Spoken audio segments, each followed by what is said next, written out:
Hello 2025, and of course we have an amazing year ahead of us. Just the first quarter of this year is going to be insane for fans of 2D music and male SEIYUU artists. So let's kick off this episode of SEIYUU Lounge.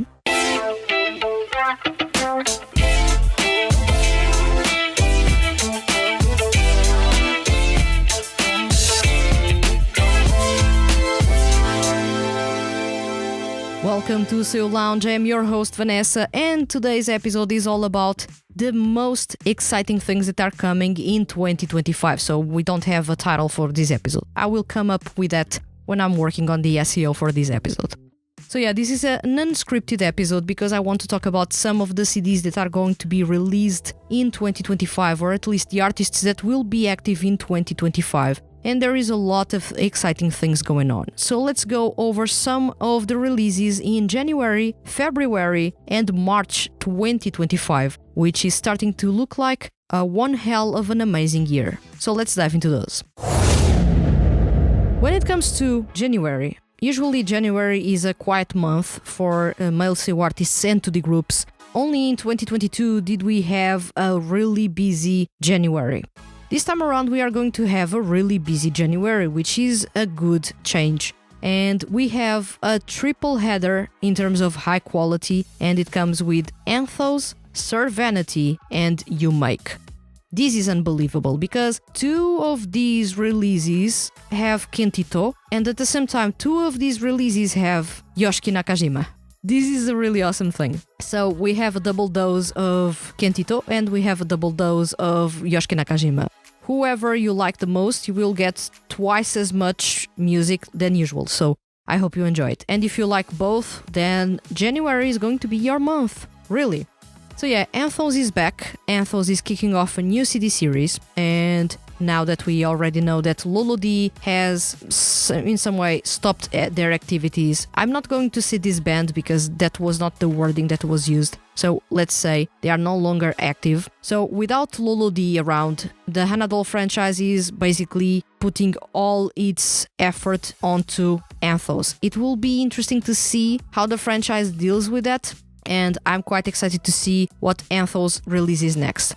I loved the music that they released in 2024, so I'm quite excited about what they can deliver because I know that they have the quality, they are maturing their sound, which once again, they have a really unique sound among 2D music projects or 2D groups even. I have yet to find a group that has an ethereal sound that sounds so chill out and it's so in tune with the quality of the vocals, because Anthos has one of the best vocal lines in 2D music, for sure. There are very few groups that can say that they have a really strong vocals. They have Kentito, they have Shunhorie, they have Shunichi Toki.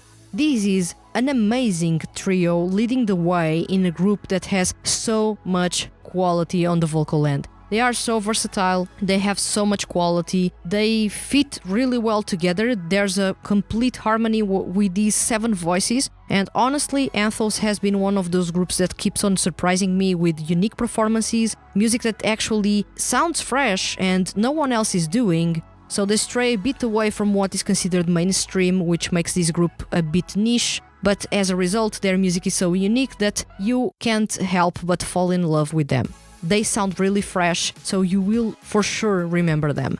And this is something that I like about Anthos, but there are so many things I like about Anthos that I could be basically creating an episode full on about them, and it would still be not enough to cover everything that I love about them, every single detail that I geek about them, and the fact that I love this lineup. So quite excited to see what Anthos pulls off. They are releasing a CD really early in January, so I will say a couple of days away from this episode. This is going to be interesting. I'm quite excited about diving into this CD in specific and see what Anthos pulls off next. Then we have Sir Vanity. Sir Vanity is back with another EP. I'm quite excited about Sir Vanity, and it is because right now they are the most exciting rock band fronted by male SEIYUU. This band usually doesn't follow a sound. They don't even follow a music genre. I'm telling or saying that they are a rock band, but still, they have primarily rock music in their repertoire, but they are not necessarily trying to be bound to that label. They don't want to be labeled just as a rock band, which is interesting. Serenity has been one of the most exciting bands out there, and honestly, we have so few projects with SEIYUU fronting them. Bands, there are very few at the moment. I will say the only rock band that we have active right now is Gran Rodeo. Then we have Serenity, which I would say they are more an alternative rock band, and beyond that, we don't have any other bands active fronted by male SEIYUU. This is weird as heck, but it is the point that we have reached in which SEIYUU-led projects, bands especially, and units are not as common. And this is a massive shift from previous years and especially from the previous decade in which the focus was on SEIYUU units and bands. Right now we have a different focus, which is more on solo projects, and it is so rare to find a rock band. That's why I believe many people are quite excited about Serenity. At the same time is the novel factor, because we have twin vocals and twin guitars by Yoshiki Nakajima and Yuichiro Mehara. They are amazing. They are sounding amazing. They are writing their own lyrics. They have a fashion meets music concept, which I love a whole lot. It reminds me a little bit how Old Codex actually created their music. They were mixing art, especially painting, with music. In this case, Serenity is mixing fashion with music. And I love this idea of mixing both things. They are still within art, which is awesome, but they are mixing two things that work really, really well. They are a really stylish band, so I do enjoy what they are doing. At the same time, and wrapping up January, we have You Make. You Make arrives with a CD 1 week after Serenity. I believe this was made on purpose to avoid having Yoshiki Nakajima promoting not only Serenity but You Make at the same time. It would be crazy. So they are releasing CDs with 1 week away from each other. Serenity releases the CD first, then You Make releases by the end of the month. So this is going to be interesting. You Make is a band that I love a whole lot. They have an alternative rock sound. They sound a bit more homely in their sound because they self-produce their music, so the sound quality may vary at times. They still have a professional production, but at times you can feel that their production is a bit simpler than most CD releases. I love their music and I love how experimental they are. I also love the fact that Kentito plays most of the songs, plays the instrumentals for most of the songs, and he plays a lot of instruments. He knows how to play guitar and drums, for example, and synths. So you have that. You also have Yoshiki Nakajima writing lyrics. He's a really good lyricist, in case you haven't paid attention to that, either with Serenity or with You Make. And I feel that we are missing that. You Make is more of a pop rock duo. They are not necessarily a band, so you could call them a SEIYUU unit, one of the very few SEIYUU units left. And I'm quite excited to see what they pull off next. After Atmosphere, which was an amazing album, I'm quite excited to see what You Make pulls off next. When it comes to February is going to be a really interesting month, but because it is quite nostalgic to me. First off, we have Jun Fukuyama, and I usually don't follow his music because his style of singing is not really my thing. However, it is worth mentioning that he's going to release a concept mini-album.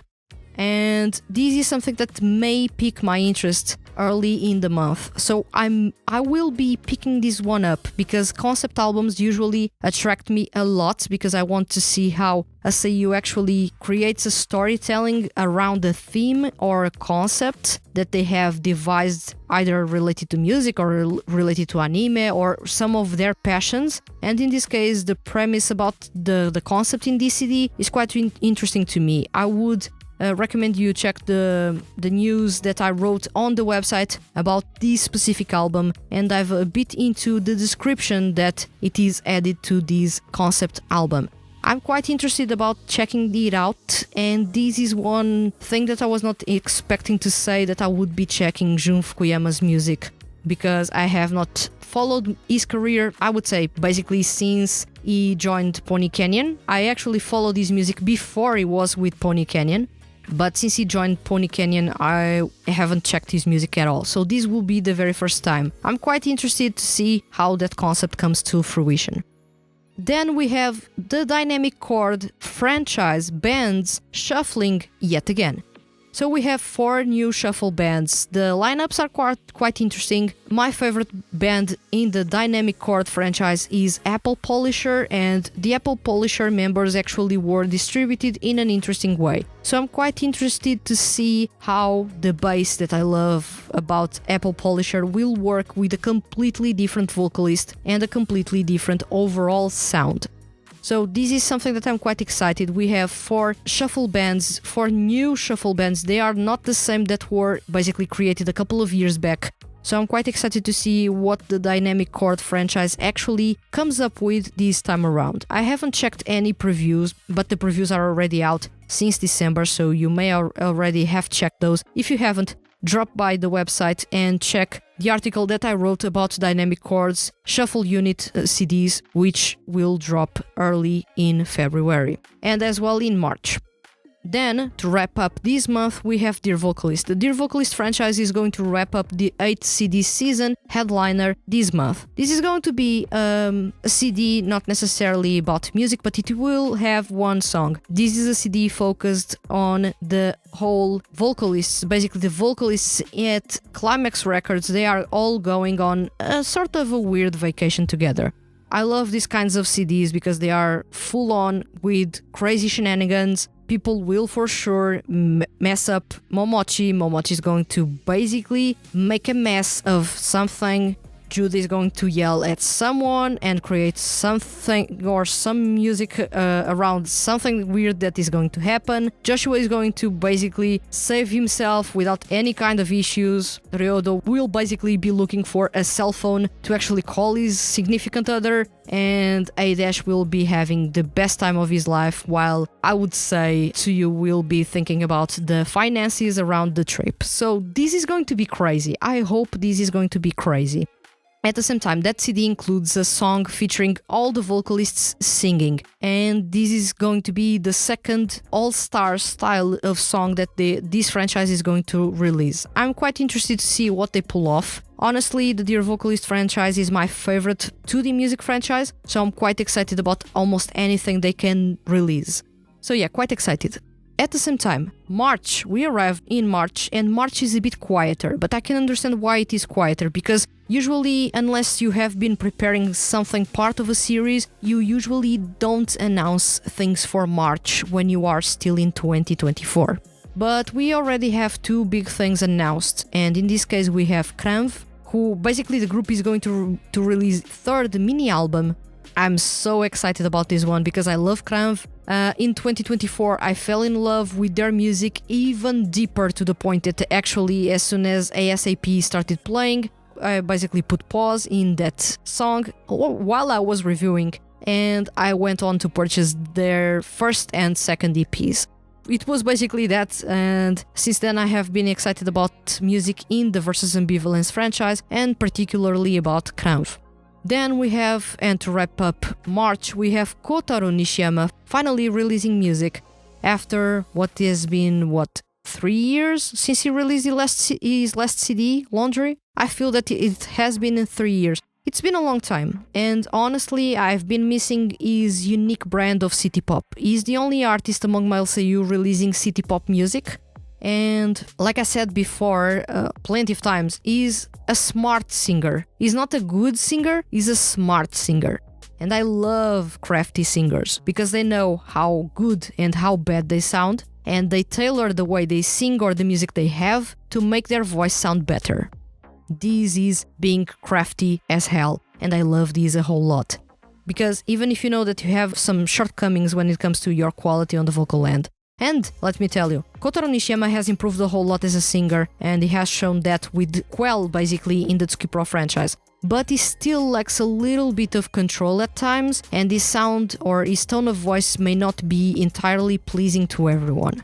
But this, of course, is a personal preference, and some people will love him or the sound of his voice, or will dislike the sound of his voice. In my case, I don't have any problems whatsoever with his voice. I just want to listen to pleasing music, and if the voice actually matches that pleasing feeling, I'm okay without having a lot of technicality, as long as I can have some kind of pleasure when I'm listening to the song, and the vocals don't detract from that pleasure.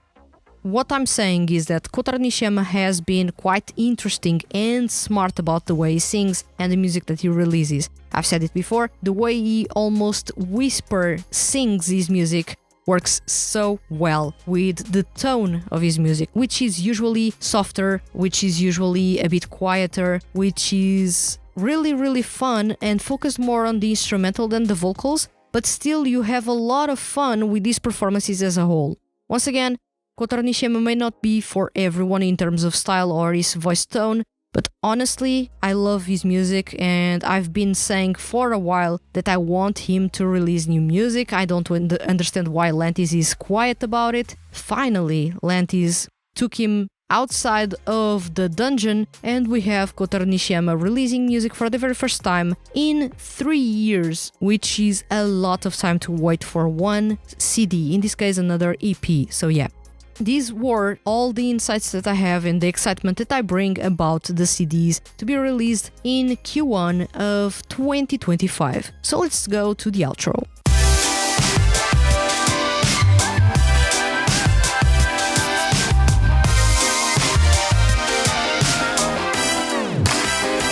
Well, 2025 looks or at least is starting to look quite exciting.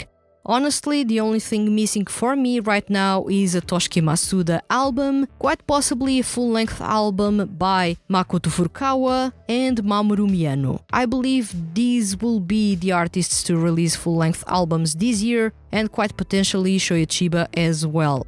We have a lot of interesting artists coming back and others releasing music while it's been a while since they last did so, and honestly I feel that we have an amazing first quarter of the year with amazing releases ahead of us.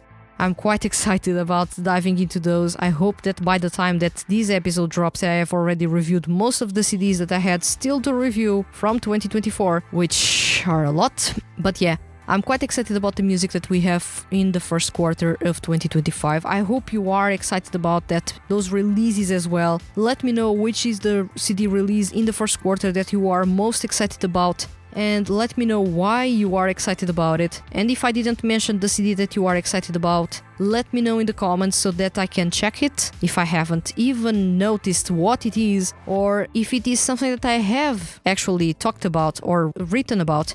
This is going to be a reminder for myself. Also, it is a good way to share with others things that they may not be even aware of.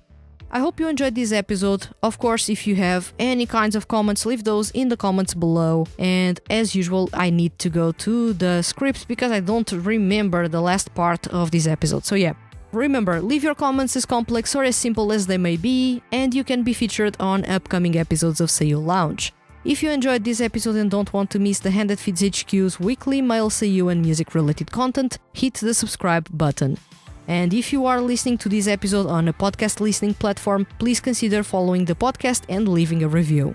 Leaving a review is really simple and helps other people find this podcast and fall in love with male SEIYUU artists and 2D groups.